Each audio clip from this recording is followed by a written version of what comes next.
So I was driving through my hometown and they're doing a video shoot right here, like with legit lights and stuff.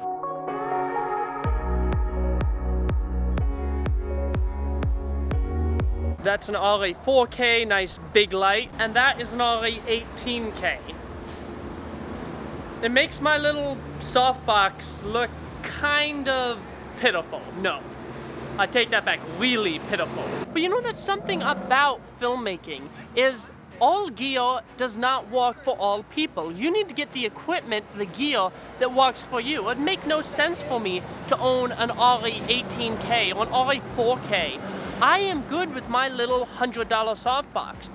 But for a project like this, they need big lights, they need big cameras. If they were trying to shoot it on my softbox and on my M50, then they would never get the quality and the type of content that they're trying to make. So you need to know what your needs are and what equipment will fulfill your needs, not whatever anyone else uses and what fulfills theirs. And that's an important thing to consider when thinking about getting a lens like this 22mm. When I got this lens, I thought I would be using it a lot. I thought I would be using it for basically everything. But with my M50, I almost never use it. I would rather use the lens like my 15-45 lens because it's wider and I need something wider when I'm vlogging.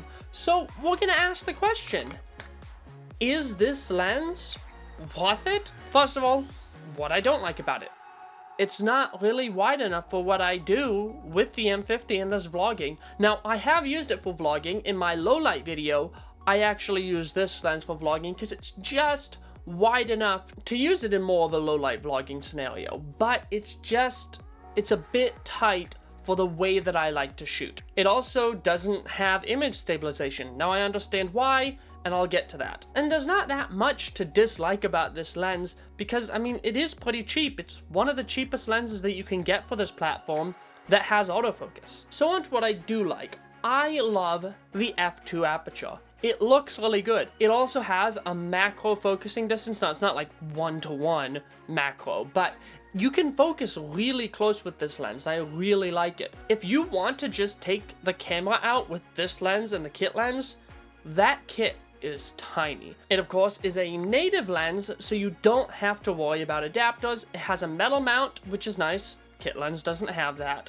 But really, what I use this lens the most for is photos. When I want to take a camera and lens out to get some snapshots of the family, this is the lens I'm using.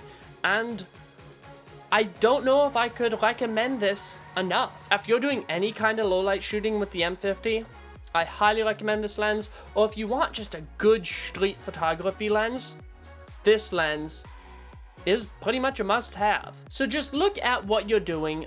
Is this going to be a good lens for you? Now, if you like to shoot portraits with an 85mm focal length, this lens is not the lens for you.